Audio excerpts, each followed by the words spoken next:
Today I'm going to talk about brokenness, something which unfortunately I have a lot. Sometimes broken things are easy to fix, and sometimes fix that. They are not. um, it broke. But spoiler alert, God is there for it all.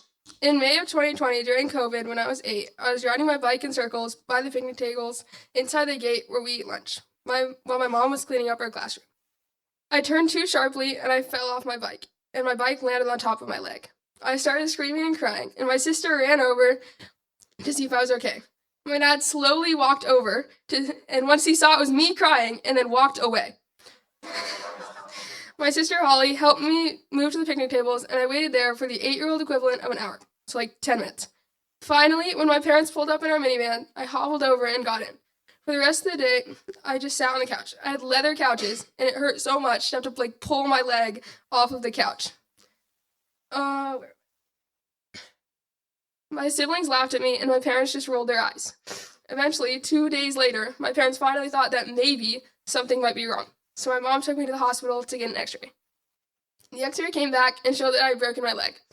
Since my parents took so long to take me to the hospital, I was able to get the cast on that day.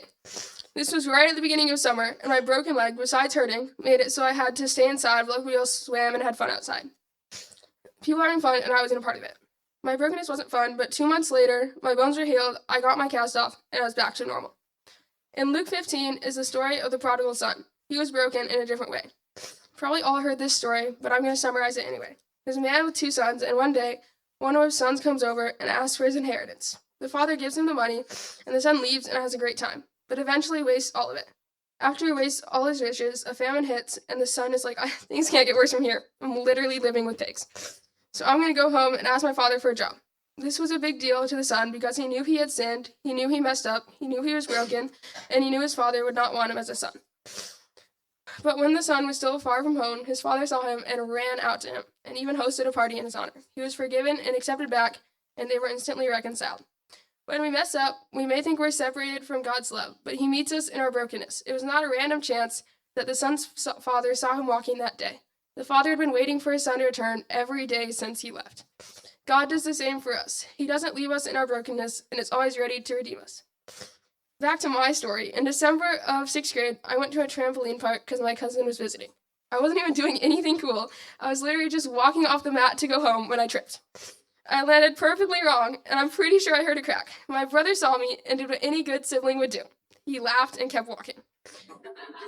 The entire time I was putting on my shoes, I was holding back my tears because I refused to be seen crying in public. I went home with my mom while everybody else went to get froyo, and we watched a movie. And by the end, she conceded that something might be wrong. So she finally took me to the ER.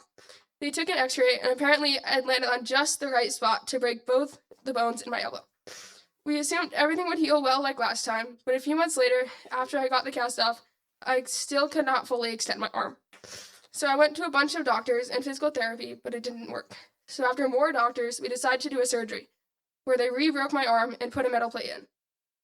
After the surgery, I went to more PT. It did not work again. Months later, when the doctor thought the bone should be healed, I had another surgery to take the plate out. But my bone was not completely healed, so they had to put another plate in, which is still there. PT started again for the 3rd time, and it didn't work. After months of little improvement, we gave up, and I still have limited motion today. With my first broken bone, things healed well and got back to normal pretty quickly. In the previous Bible story, things worked out well for the prodigal son too, but it's not always that instantaneous. When you think of Old Testament heroes, somewhere near the top of the list is David. David's life wasn't easy. It seems like someone was always trying to kill him, but God was with him through all the ups and downs. David was a man after God's own heart, and tried to follow God's will and do the right thing. But he also did some pretty messed up stuff. Some of these choices had consequences that lasted a really long time and affected a lot of people. There are so many about needing forgiveness because he made so many mistakes. David felt horrible and knew that the effects hurt far more than just him. But each time David repents, and each and every time God shows up and shows him how to move forward. While we can't always undo our brokenness, we can know that God will always meet us in it. No matter what pain you're dealing with, whether it's failing in class or challenges with friends or family or anything else, just remember that you can always trust that God is waiting to heal you and invite you home. Bow your heads, please. Dear God, thank you for always being there for us and never leaving us when we feel broken. Thank you for always helping us back. Amen.